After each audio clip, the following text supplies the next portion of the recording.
Welcome to the Ernie Chambers Show.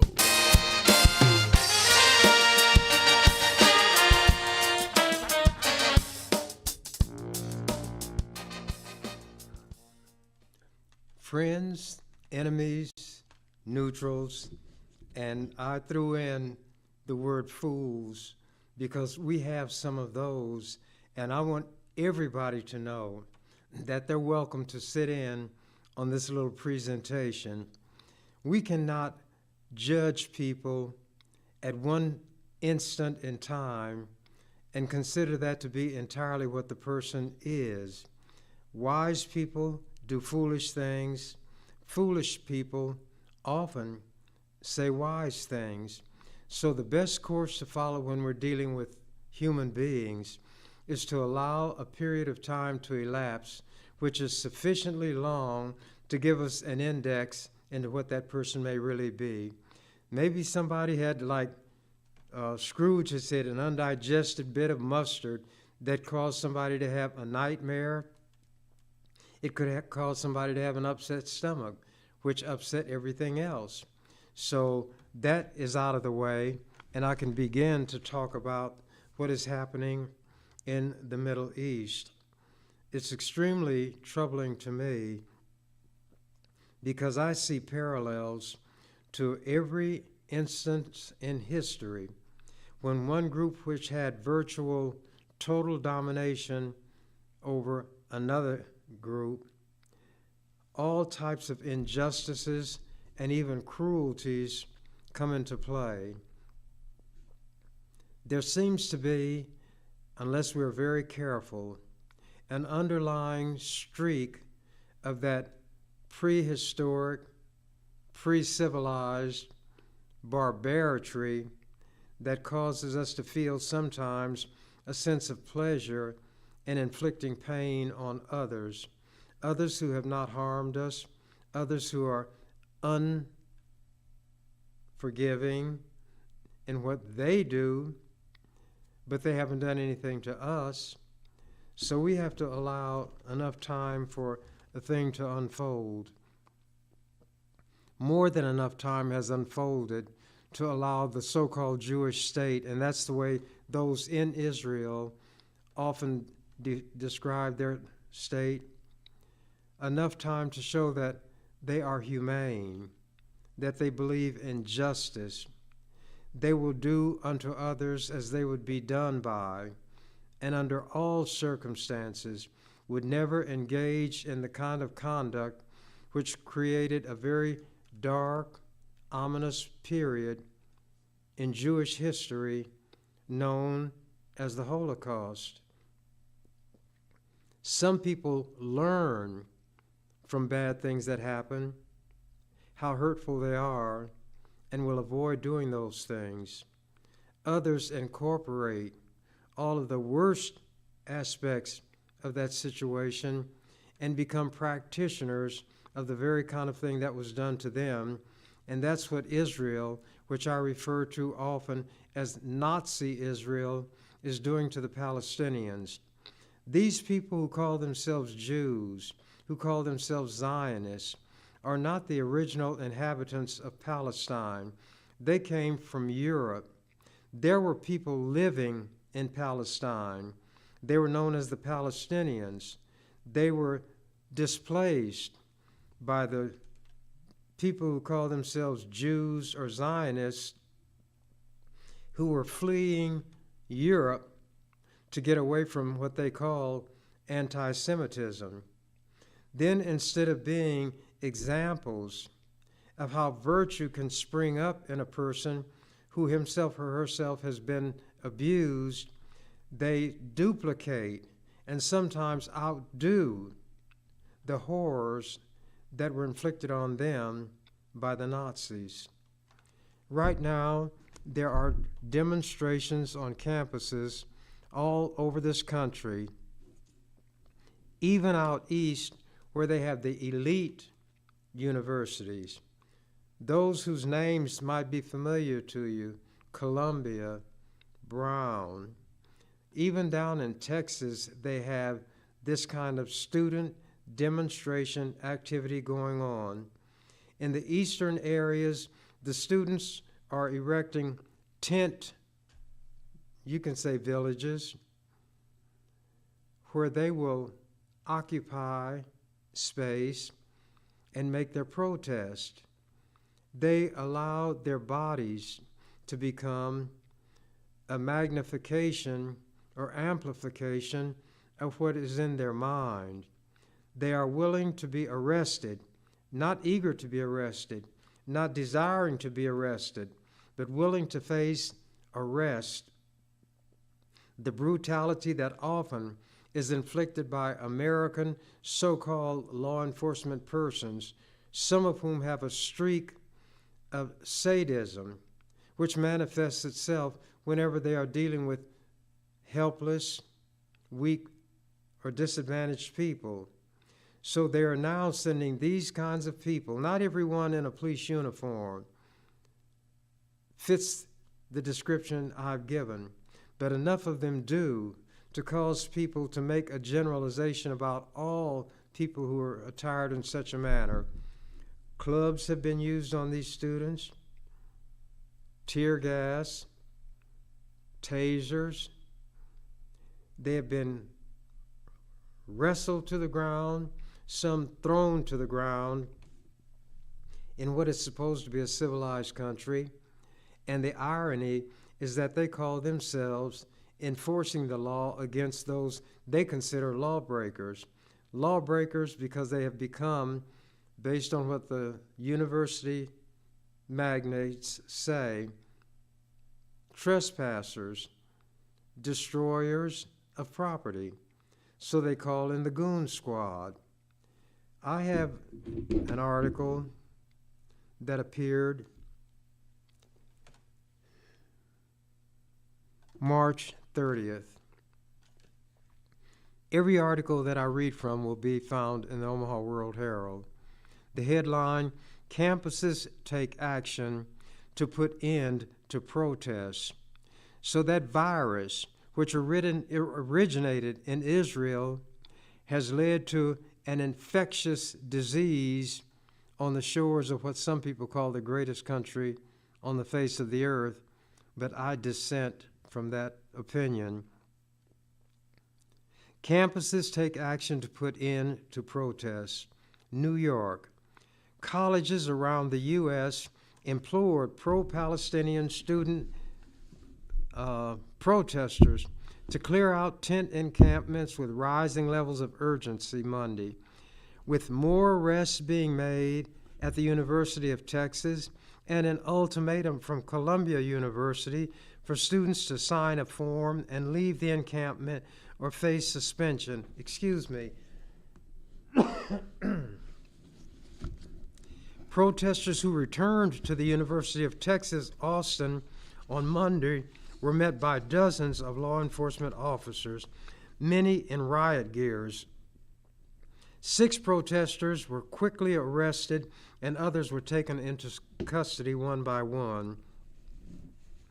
Officers used pepper spray on a group of protesters who blocked the path of a police van carrying demonstrators who were arrested. The crowd backed away, but continued to block the exit from campus. Officers then used 2 flashbang explosives to clear a path. Republican Governor Greg Abbott reposted video on social media of troopers arriving on the 50,000 student campus that's in Texas. Quote, "No encampments will be allowed. Instead, arrests are being made," Abbott posted. Just last week, hundreds of police, including some on horseback and wielding batons, long clubs, pushed into protesters at the university, sending some tumbling into the street. Officers made 34 arrests at the behest of the university and Abbott, according to the State Department of Public Safety's statement. In New York, Columbia activists defied the 2 p.m. deadline to respond to the ultimatum with chants, clapping, and drumming from the encampment of more than 300 people. Here's something that these university people should keep in mind while all this is going on. In the classroom, students are encouraged to develop a system of values and beliefs, and along with that, a willingness to stand up for those beliefs and even place themselves at risk by so doing. And now they're putting into practice out in the world what they learned in the classroom. But the ones who teach in the classroom never expect the time of the boomerang, where they throw something out, it goes out, and then it comes back to the point of origin. No officials at Columbia appeared to enter the encampment with at least 120 tents staying up as the deadline passed. Hundreds of protesters marched around the quad, weaving around piles of temporary flooring and green carpet meant for, of all things, graduation ceremonies. Here was a type of graduation going on right now, a graduation from the theoretical classroom into the postgraduate realm of the real world. A handful of counter-demonstrators waved Israeli flags, and one held a sign reading, quote, "Where are the anti-Hamas chants," unquote. You notice they don't attack the ones who are speaking for Israel. They attack those who are sympathetic toward the Palestinians.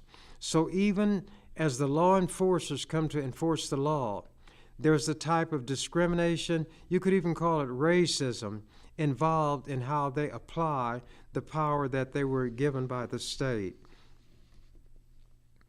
The notice sent by the Ivy League University in Manhattan said if protesters left by the deadline and signed a form committing to abide by university policies through June 2025, or an earlier graduation, they could finish the semester in good standing. If not, the letter said, they would be suspended pending further investigation. Early protests at Columbia, where demonstrators set up tents in the center of the campus, inspired pro-Palestinian demonstrations across the country. Students and others have been sparring over the Israeli-Hamas war and its mounting death toll. Many students are demanding their universities cut financial ties with Israel. This is known as divestment. Like I got the legislature to pass legislation requiring the divestment of state funds or the withdrawal of state funds from all companies doing business in or with South Africa. That action was copied by states around the country, and it led ultimately to the fall of the worst racial discrimination on the planet of the earth at that time, apartheid, in South Africa. These students are viewing what Israel is doing in much the same way that people viewed South Africa's abuse of black people, whose country it was. These Boers, or white people, came from Holland and other parts of Europe and dominated that area because they brought kill power with them. It's interesting that in all the countries where white Europeans came and attacked and used violence, they referred to the inhabitants as savages, yet they had not developed any kill instruments like the white Christians brought. They had lived in peace among and between themselves, but that would be another dissertation on another time, at another time. The number of arrests at campuses nationwide is approaching 1,000. The protests even spread to Europe, with French police removing dozens of students from the Sorbonne University after anti-war protesters occupied the main courtyard. College classes are wrapping up for the semester, and campuses are preparing for graduation ceremonies. This is giving schools an extra incentive to clear the encampments. By all means, no matter what practical lessons are being acted upon and demonstrated, the very important ceremony of graduation must take priority and precedence over everything else. Students dug in their heels at some high-profile universities, with standoffs also continuing at Harvard, the University of Pennsylvania, Yale, and others. Protesters at Yale set up a new camp with dozens of tents Sunday, almost a week after police arrested nearly 50 and cleared a similar camp nearby. They were notified by the Yale officials that they could face discipline, including suspension and possible arrest if they continued. Yale said in a statement Monday it does not tolerate policy violations such as the encampment. School officials said the protest is near residential colleges where many students are studying for final exams, and that permission must be granted for groups to hold events and put up structures on campus. Fair enough. To be forewarned is to be forearmed. But there come times when people feel that a more important issue is at stake than following the rules laid down by a university. Quote, from the Yale officials, "We urge you to remove the encampment so that we do not deprive your fellow students, their families, and friends of this momentous occasion." The word momentous is not usually applied to a graduation. The demonstrations have led Columbia to hold remote classes. The school said in an email to students that bringing back police, quote, "at this time," unquote, would be counterproductive. The university said it will offer an alternative venue for the protests after exams and graduation. Columbia's handling of the protests has prompted federal complaints. A class action lawsuit on behalf of Jewish students alleges a breach of contract by Columbia, claiming the university failed to maintain a safe learning environment despite policies and promises. It also challenges the move away from in-person classes and seeks quick court action requiring Columbia to provide security for the students. Meanwhile, a legal group representing pro-Palestinian students urged the U.S. Department of Education Civil Rights Office to investigate Columbia compliance with the Civil Rights Act of 1964 for how they have been treated. A university spokesperson declined comment on the complaints. The plight of students who have been arrested has become a central part of protests, with the students and a growing number of faculty demanding amnesty for protesters. At issue is whether the suspensions and legal records will follow students through their adult lives. A lot of times, things are not well thought out, and policies are put in place in an environment where they really need not be there, but they're anticipatory, expecting or projecting that there may be a use for such procedures and processes. They would put them in place so that anybody who was affected by them would have had prior notice. A law should always give a person who is going to be subject to it a clear understanding of what is allowed and what is prohibited. If the law is unclear and a person, say, is arrested and charged with a crime, there have been times when the charge was thrown out and the law deemed unconstitutional because it did not clearly state the conduct that was being prohibited and which would cause the punishments. While I was in the legislature, I had to rewrite many pieces of legislation based on this very principle, that the state has all of this power, but before it can use it in a punitive manner, It has to inform the citizen of what conduct will result in the application of state force. So although I was known for what they called filibustering, I called it extended discussion and debate. I helped rewrite the bills of people who brought them because some group like the nutty National Rifle Association or some other nitwit operation would tell them, this has been enacted in another state, so do it here. Since I've been out of the legislature, there are two animals whose characteristics can be used to define the way the legislature operates. Cat and monkey. Copycat, monkey see, monkey do. They come into the legislature not knowing anything. Some organization or a lobbyist will stroke their ego by saying, I want you to bring this bill. And the person, without understanding it, many times without having read it, will offer it. And when I was there, they would get a lesson and their hat brought to them. Eventually, they came to the conclusion and awareness that I knew what I was talking about, and that if they wanted somebody to give them the straight scoop, I was that person. Even if it was somebody I did not personally care for.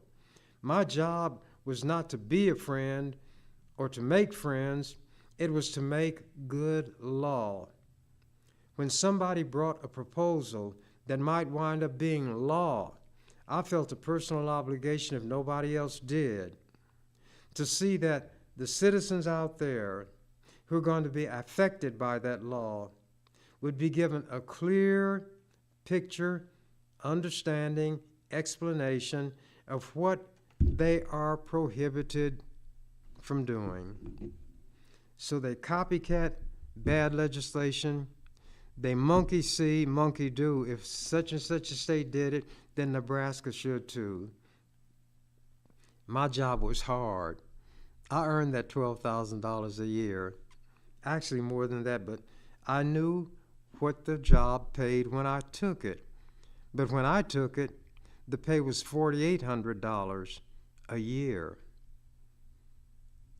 When I knew in advance, excuse me, what the rules were, then I should be prepared to play by the rules or use the system established by the rules to change the rules. So the first thing I did was master the rule book. Some people describe it broadly as parliamentary procedure, and there was no bill that I couldn't find something wrong with or a way to delay it. Let me go into something else now. This article is dated 10/25/23. I'm going to leave it to you to determine which is the 10th month. Okay? Israeli strikes kill hundreds in Gaza strips. Remember, the Israelis are the ones with the bombs, the missiles, the tanks, the machine guns, and they're supplied by the United States of America against people who are unarmed. This should not be called a war. It's a massacre. But when the ones who do the defining come to define something that means something to them, they give it a sweet-smelling, sweet-sounding name, or one that is acceptable. So a war suggests the idea of two combatants, each one in a position to fight against the other. But when you have planes, tanks, bombs, missiles, machine guns, and I have sticks and stones and bricks, that's not a war. That is a massacre. And if the same thing were being done to the Israelis, that's what it would be called, if the ones doing it were the Palestinians, who occupied the land now called Israel, and where they are held prisoners and kept in a subhuman status by their conquerors with the help of the United States and the UK. Rafah, Gaza Strip. Israel escalated airstrikes across the Gaza Strip on Tuesday, crushing families and the rubble of residential buildings. As health officials said, hundreds of Palestinians were killed and medical facilities were shut down because of bomb damage and a lack of power. These Jews bombing hospitals. Then they don't want you to use the term Jews when you describe them. They self-describe themselves as Jews. They self-describe their country, and I put there in quotation marks because it's stolen land, as the Jewish state. The soaring death toll from Israel's bombardment is unprecedented in the decades-long Israeli-Palestinian conflict. It augurs an even greater loss of life in Gaza once Israeli forces backed by tanks and artillery launched an expected ground offensive aimed at crushing Hamas militants. They're not crushing Hamas militants, they're killing women and children. The vast majority of people killed during this activity comprises women and children. Oh yes, the Jewish state is bold and brave when they can bring tanks, artillery, bombs, and whatnot against women and children, all of whom are unarmed, unresisting. Gaza's 2.3 million people have been running out of food, water, and medicine since Israel sealed off the territory after the devastating October 7th attack by Hamas on towns in southern Israel. Oh, Hamas was wrong, no doubt about it. There's no question about it. But the response has to be proportional to the provocation. The Gaza Health Ministry, which is run by Hamas, said Israel airstrikes killed at least 704 people over the prior day, mostly women and children. Mostly women. Oh, these Jews are brave, aren't they? The Associated Press could not independently verify the death toll cited by Hamas, which says it tallies figures from hospital directors. Israel said Tuesday it launched 400 airstrikes over the prior day. 400 airstrikes in that relatively small area where there are no artillery, aircraft guns, machine guns, tanks. What are you hitting when you make 400 airstrikes in a densely populated area? And it's densely populated because you ran the people from this part of their restricted area down into this part. And there are more of them here. Well, you can kill more of them more easily. 400 airstrikes. A group of Hamas divers that tried to infiltrate Israel on a beach just north of Gaza on Tuesday were confronted by naval forces, the Israeli military said. They got the Navy involved also. Across central and south Gaza, where Israel previously told civilians to take shelter, did you hear what I read? Where Israel told civilians to take shelter, there were scenes of rescuers pulling the dead and wounded out of large piles of rubble from collapsed buildings. Graphic photos and videos shot by the Associated Press showed rescuers unearthing bodies of children from multiple ruins. If they were white children, it would be a different story, wouldn't it? When those two towers were hit by those planes, not nearly that many people were killed, but you saw all the breast beating, the moaning, groaning, and saying the whole world ought to come to their aid. Oh, by the way, they're God's chosen people. It must be a crazy, insane God Buildings that collapsed on residents killed dozens at a time in several cases, witnesses said. 2 families lost 47 members in a leveled home in Rafah, the health ministry said. When Hamas had made that attack on Israel, they didn't do these kind of things. If they had the weaponry, they would have. But if they had the weaponry, they could have held Israel at bay, and Israel wouldn't have been able to steal their land in the first place.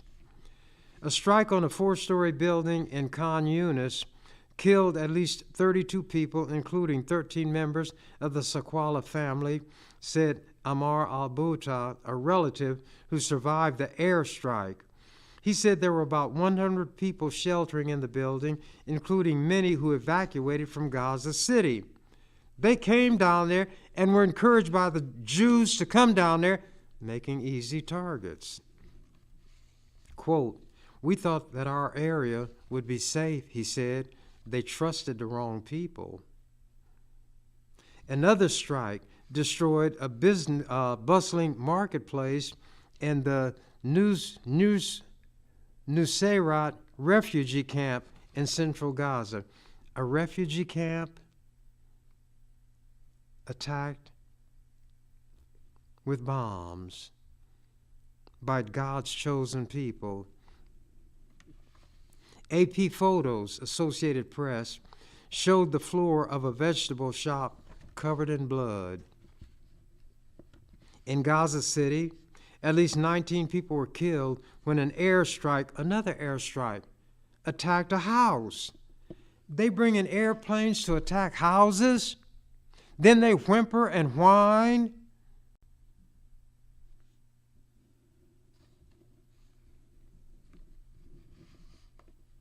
It struck the house of the Balul family, according to survivors who said dozens more people remain buried.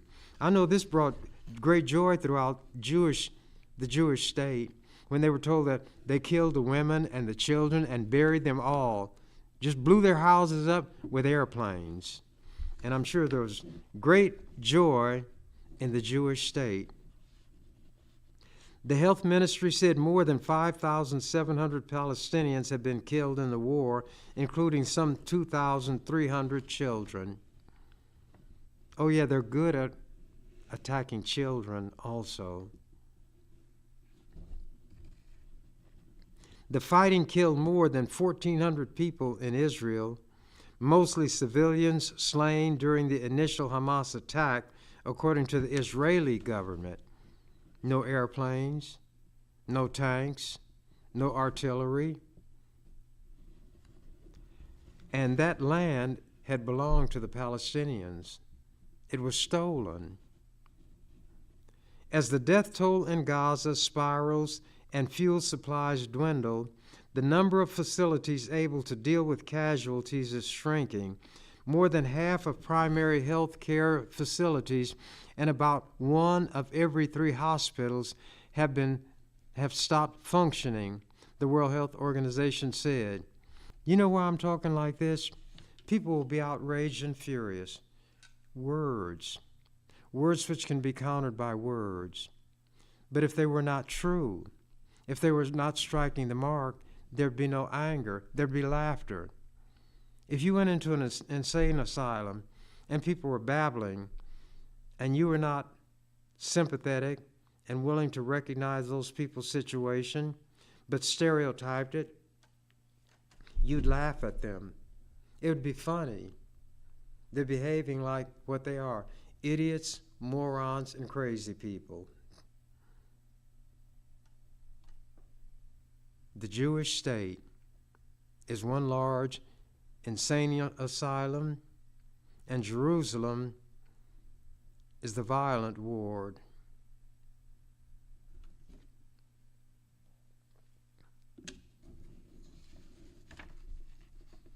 Overwhelmed hospital staff struggled to triage cases as constant waves of wounded were brought in. The health ministry said many wounded are laid on the ground without even simple medical intervention, and others wait for days for surgeries because there are so many critical cases. While Israel allowed a small number of trucks filled with aid to enter it, it barred deliveries of fuel to Gaza, saying it wants to keep it out of Hamas's hands. Hamas is the excuse for everything they're doing. Hamas doesn't have machine guns. Hamas doesn't have anti-aircraft guns. Hamas doesn't have tanks. Hamas doesn't have any of that. To make room for the dead, cemeteries have been forced to excavate and reuse old plots, families having dug trenches to bury multiple bodies at a time. The Nazis had mass graves for the Jews. They'd line them up along a trench, down on their hands and knees, come behind, put a bullet in the back base of their skull, push them in, and then bulldoze the dirt. And Jews thought that was terrible. But look what they're doing. They learned well from the SS, the Schutzstaffel, didn't they? The Waffen-SS. Quote, bodies pour in by the hundreds every day. We use every empty inch in the cemeteries, said Abdul Rahman Mohammed, a volunteer who helps transfer bodies to Khan Yunis main cemetery. Israel claims that it does not target civilians and that Hamas militants are using them as cover for their attacks. Well, who are they targeting when they bomb civilian areas? And they're bombing the civilian areas where they told the people in the other place in northern Gaza, told them to come south, and now that's where they're bombing. And they're surprised that they're killing civilians? If you pour water in one of those canvas skins that they held water, and then you punch a hole in the bottom, should it be a surprise if the water runs out? You know that's what's going to happen. And when you do it intentionally, your intention is that it run out.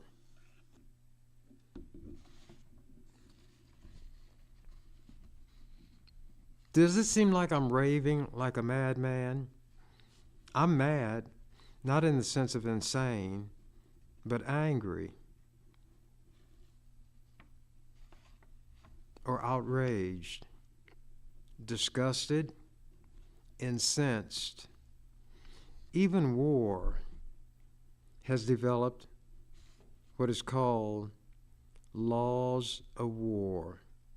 There are certain things which, even in wartime, and the purpose of a war is to kill, certain types of killing cannot occur without violating the laws of war. Doesn't it seem like that's a contradiction in terms, laws of war?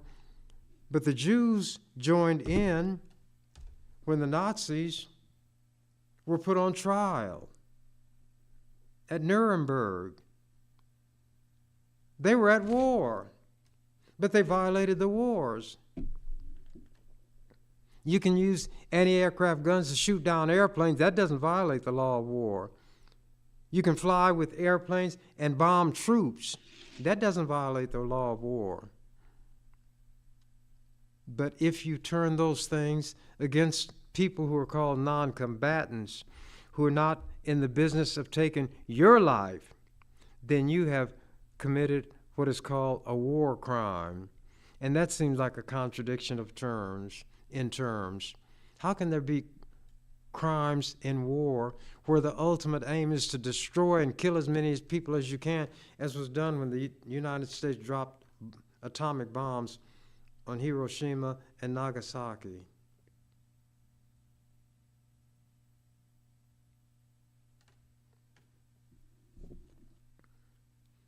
All done by Christians and Jehovahites. Israel claims that it does not target civilians, even though they know civilians are there. If I can anticipate the outcome of an action, the law says that I intended that action. So, if you are killing civilians and you know the civilians are there, you're targeting them. It can't be called anything else.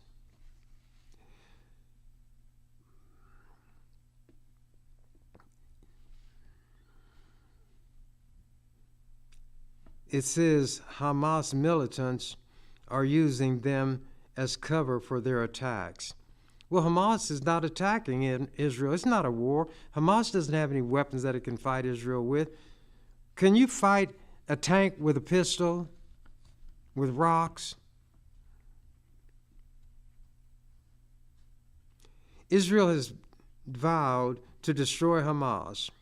Iranian-backed fighters around the region warn of possible escalation, including the targeting of U.S. forces deployed in the Mideast. If a ground offensive is launched, that is what will happen. Israel and Hezbollah have traded fire almost daily across the Israel-Lebanon border.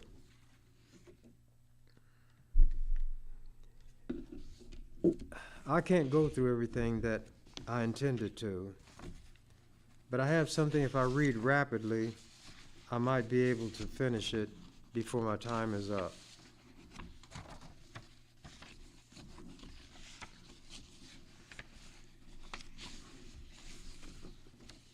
Anyway, it dealt with Biden finally warning Israel that if they continue their murderous ways, then America will have to change its policies with reference to Israel.